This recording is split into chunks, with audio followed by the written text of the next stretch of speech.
नारायण पूजामा गाइन्थ्यो अन्तिममा त दुईजना भइन्थ्यो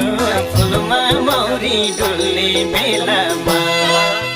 कोदो रोप्दा लाएको